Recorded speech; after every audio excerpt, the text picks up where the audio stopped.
E o método com maior resultado internacional, qualquer pesquisa internacional vai nos levar, é o método fônico. Retorno ao método fônico obrigatório.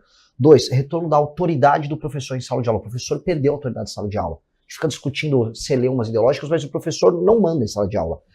3, inclusive ele tem que ter o direito de tirar o aluno de sala de aula se ele estiver bagunçando. Se o aluno estiver usando o celular, que aliás tem que ser proibido para a criança, ele tirar o aluno de fora da aula. Ele repetir de ano o aluno, acabar com a progressão continuada.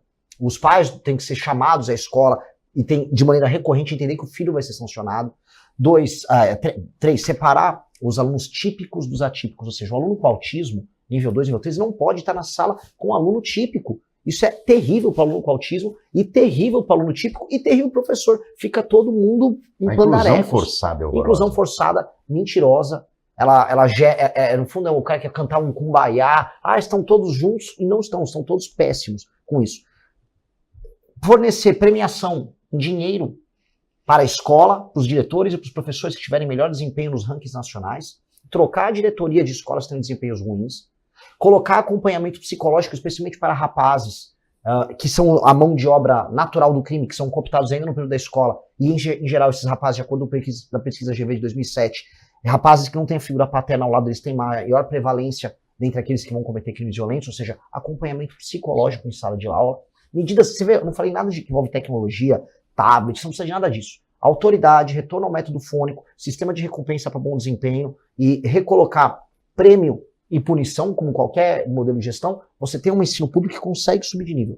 Aí vão falar, e o ensino militarizado? Alguns lugares faz muito sentido, mas não dá para você universalizar, e você não precisa universalizar. Retornando à autoridade do professor e tendo métodos que funcionam, você consegue dar esse passo à frente. Mas você falou que não há problema de recursos, mas os professores ganham mal.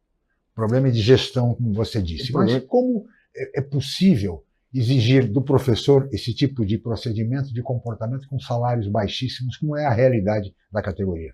Depende do estado. Tem estados que o salário, um professor no Maranhão, entra um problema federativo brasileiro. Um professor no Maranhão ganha mais do que um professor de São Paulo. Mas o dinheiro do Maranhão veio de São Paulo. Aí nós temos, e o resultado, do ponto de vista de provas nacionais no Maranhão, é pior do que o de São Paulo. Sim. Então aqui fica claro que o problema é de gestão.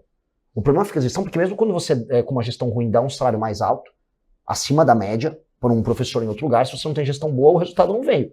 Então não é isso que alterou. Eu acho que tem que ter prêmios e tem que ter aumento de salário, bonificações, mas baseado em desempenho. Sim. Então o professor que entregou um resultado melhor, ele tem que ser premiado.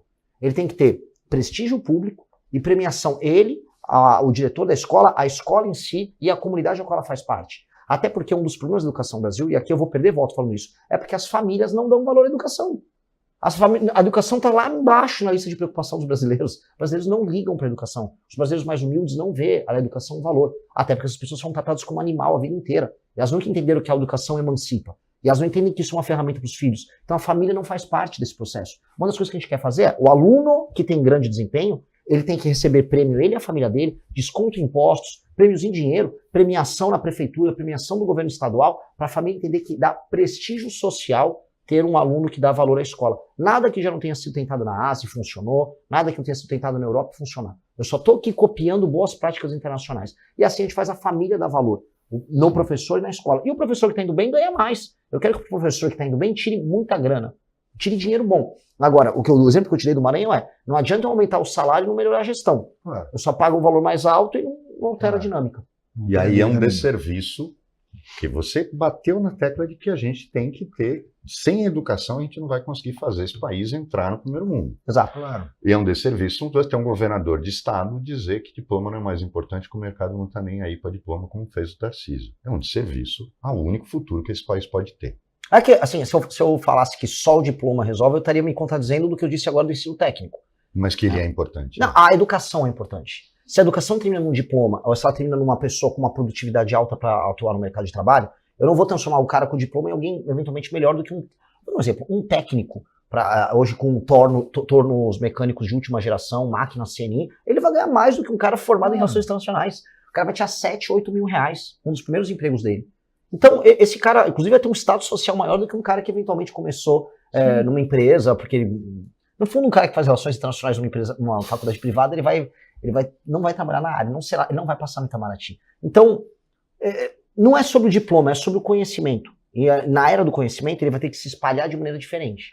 Quando você fala de gestão, a gente olha para alguns aspectos que o Brasil é um país curioso. Por exemplo, nós somos a 5ª maior potência militar do mundo em percentual do PIB, você sabia? Mas como é gasto o dinheiro, né? 90% para salários e pensões e aposentadorias. Então a gente não tem nada, a gente não tem força aérea, a gente não tem marinha, a gente não tem nada. A educação é esse modelo, gasta-se muito dinheiro, mas no lugar errado. É tudo no Brasil esse modelo. Tudo. O problema do Brasil, sim, o Brasil tem uma carga tributária alta, ela é regressiva, ela atinge mais os mais pobres, e ela ainda não se transforma em bons serviços públicos ou, vamos dizer, bom atendimento a metas constitucionais, como é o caso do Exército, porque o dinheiro é gasto vamos dizer, desculpa o termo, em quase quadrilhas que se apropriam do orçamento e usam o poder maior que eles têm para transformar isso em privilégio. Então você vai ter isso no alto judiciário, você vai ter isso dentro dos militares, você vai ter no alto funcionalismo como um todo, e, cara, são praticamente quadrilhas. Nós temos que alterar isso. Isso é o grande problema nacional, porque isso acontece em todas as áreas. É uma república da cooptação. Então, na prática, a gente gasta com orçamento militar, temos até um contingente, só que a gente tem um número desproporcional de generais. Por quê? Porque todo mundo é reformado. O cara, às vezes, vai se aposentar, é reformado e sobe de cargo. O Bolsonaro, ele não é capitão. Ele foi reformado quando ele se aposentou. E isso faz parte dessas estratégias de aumento de salário, bonificação e aposentadoria que você faz ali. Isso é ruim, isso custa, e se os Estados Unidos quiser fazer o que fez lá em Caracas com o Brasil, ele faz. Conversei com gente, estou agora rodando o mundo, conversei com gente nos Estados Unidos, falou, cara, se eu quisesse fazer isso em Brasília com o Lula, era uma noite. Ou seja, nós estamos totalmente desguarnecidos, a gente precisa entender isso.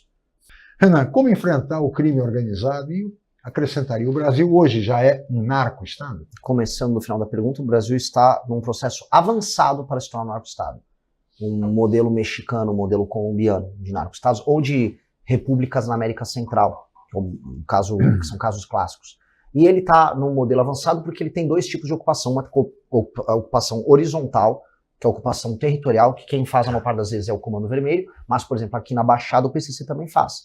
E há também a ocupação vertical, e ela é a ocupação nas instituições, dentro das polícias, dentro do mercado financeiro, dentro de ONGs, dentro da imprensa, dentro da política. Isso já está acontecendo. Quando você vê esses dois modelos, horizontal e a vertical, acontecendo, e a infiltração ficando em âmbito nacional, como a gente vê com o Comando Vermelho, e quase ao topo de quase todas as instituições como o PCC, nós podemos falar com um certo grau de segurança que a gente está quase lá. Estamos quase lá. Como enfrentar? Nós temos que dar a eles um status anômalo. O que é o status anômalo? Nós queremos trazer para o Brasil o conceito do direito penal do inimigo, que é um jurista alemão dos anos 80, o Günther Jacobs, que esteve na Suprema Corte na Alemanha, ali no Tribunal Constitucional deles, que dá um status diferente. Se você é membro de uma facção, isso pressupõe, então, que você está em permanente cometimento de crime, porque você não reconhece a autoridade do Estado, e, portanto, você vai permanentemente violar direitos humanos. Quando você faz ocupação de um território e estabelece sua própria lei, você está negando a lei brasileira. Então, o que se pressupõe, por exemplo, que você não tem mais, vamos dizer, certas prerrogativas à hora de se defender que um cidadão normal vai ter. Se eu sou vou dar um exemplo aqui, se eu sou um assaltante não faccionado, eu tenho direito penal. Se eu sou um assaltante ligado a uma facção, eu tenho direito penal do inimigo. Porque ao ser membro de uma facção, eu não reconheço mais a lei brasileira. São dois elementos diferentes. E aí você não tem, por exemplo, a presunção de inocência. Se a polícia te pegou e você está catalogado como membro do Comando Vermelho, você vai preso na hora. E a lei tem que ser muito dura e o direito tem que ser muito rápido. Com esses instrumentos, e aí com o Estado coordenando as forças policiais, coordenando a Polícia Federal, e quando necessário as Forças Armadas, você tem que fazer, de um lado, a reocupação territorial do Brasil, ou seja, nós temos que tomar, todos os morros estão aqui na Baixada, o próprio Porto de Santos, que em grande medida é ocupado por agentes do próprio PCC, que sabem e obtêm informações ali dentro para poder colocar seus contêineros no navio e mandar a droga para fora, é ali onde está o faturamento do PCC, e institucionalmente usar COAF, Polícia Federal para cruzar dados, e aí você pegar o faturamento deles e você debelar, vamos dizer, as derivadas das quadrilhas, que é, por exemplo, vou dar nomes aqui, a REAG, que era uma empresa no mercado financeiro que usava derivativos oriundos de recurso do tráfico, ou festas de funk, MC Rian, que foi pego agora, amicíssimo do Neymar, já que estamos falando de Baixada da Santista, que usava os shows dele para lavar dinheiro. São duas operações que nós temos que fazer. Uma para debelar o faturamento e outra para recuperar os territórios. E eu acho que isso e a gente estou num programa de alta qualidade, isso terá um efeito civilizacional no Brasil, um efeito quase fundador, porque a gente refunda a ideia de um Estado que atende o que é necessário. E as pessoas vão marcar. Se a gente conseguir fazer isso num governo, nós vamos marcar o Brasil como antes e depois. Antes e depois de um regime que olha o Estado como um ente que tem um papel fundamental na vida dos brasileiros na garantia da segurança. E aí a segunda etapa, que é o que eu chamo de desfavelização, que é tornar aquelas pessoas que vivem hoje sob o comando do crime em cidadãos brasileiros de verdade. Coisa que eles não são titulares de direitos. Então nós vamos fazer isso acontecer.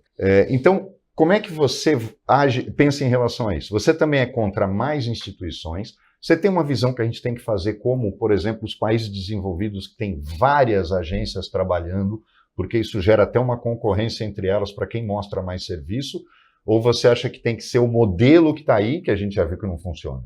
Olha, a gente tem um modelo hierarquizado e engessado, e quando a gente fala, por exemplo, em inquérito policial, é mais engessado ainda e não funciona, tanto que o grau de eficácia que nós temos, a taxa de resolução de homicídio no Brasil é baixíssima.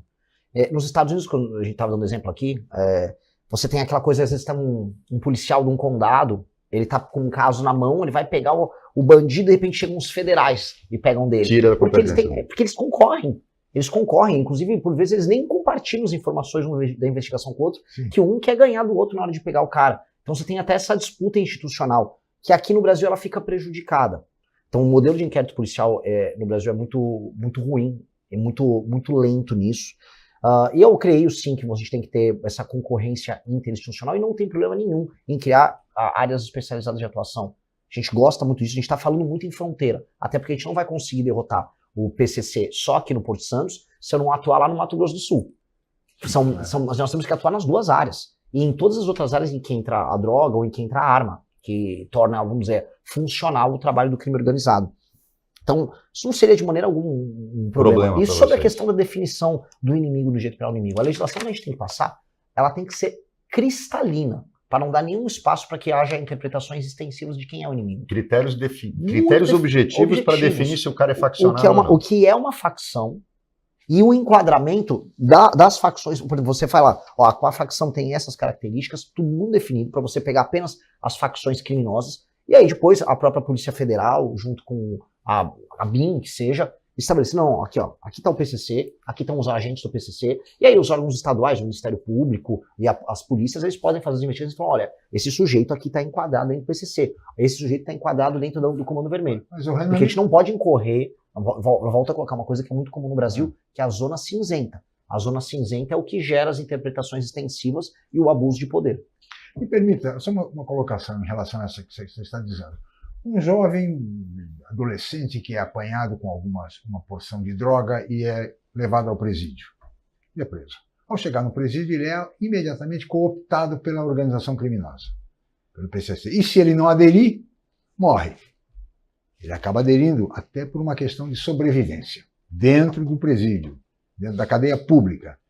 Na medida em que ele se filia a essa organização criminosa, ele entraria já nessa punição mais rigorosa por ser ligado a uma facção criminosa, que aquela foi uma alternativa para sobreviver dentro do presídio? De maneira clara, você está falando de um caso anômalo que existe, da cooptação dentro da cadeia. Uma das primeiras coisas que você tem que fazer, se você estabelece o Estado de Direito em todas as áreas do Brasil, é acabar com a ocupação na cadeia. Isso é a primeira coisa. Dois, se aquela pessoa ela está inserida numa escolha que é obrigada a fazer, e a real é, quando você entra numa cadeia no Rio de Janeiro, não sei como é que está aqui em São Paulo, no Rio de Janeiro você é obrigado a preencher um formulário e em que está descrito assim, ideologia. E a ideologia, você coloca Comando Vermelho, PCP, ADA ou outros, que pode incluir, por exemplo, PCC. E ali ou você se afilia na hora, ou você é apadrinhado, ou você coloca a facção qual você faz parte. Isso é uma situação anômala, que o direito ele tem que saber ligar. Se não fizer, morre. Hoje sim. Hoje sim. Agora, a forma como você vai interpretar isso, junto com o sistema de justiça, o sistema penal brasileiro, é diferente do cara que está no morro com uma metralhadora. Se a pessoa foi obrigada a se afiliar ali, é diferente dela estar em permanente cometimento de crime. Isso já foi abordado por outras nações que já tiveram, que é uma coisa comum em nações de terceiro mundo, suas cadeias tomadas pelo crime organizado. Uma das primeiras coisas que a gente precisa fazer é retomar as cadeias. Só para eu tive no Pernambuco uma cadeia... Você é a favor de presídio privado? Não, acho que isso faz parte... Eu sou a favor de parcerias público-privadas na gestão do presídio, na parte, por exemplo, de atividades econômicas ali. Você acho bacana, inclusive atividades profissionalizantes. Acho bom que tenha. Agora, faz parte do papel do Estado ter um monopólio da força. E gerir o presídio faz parte disso. Porque senão a gente... Veja, eu defendo que o setor privado tenha participação em muita coisa. Só que também, se a gente começar a abolir a ideia de que o Estado é capaz de fazer o básico, aí o Estado não serve para nada. E o Estado consegue fazer coisas básicas. Quando o Estado se organiza para fazer, sai direitinho. Também não é anômalo como a gente imagina. O Estado, em muitas áreas, não funciona porque o sistema de recompensas e incentivos, ele é viciado. Se a gente acerta o sistema de incentivos, ele funciona. Se você gostou desse vídeo, nos ajude. Deixe seu like e inscreva-se no canal.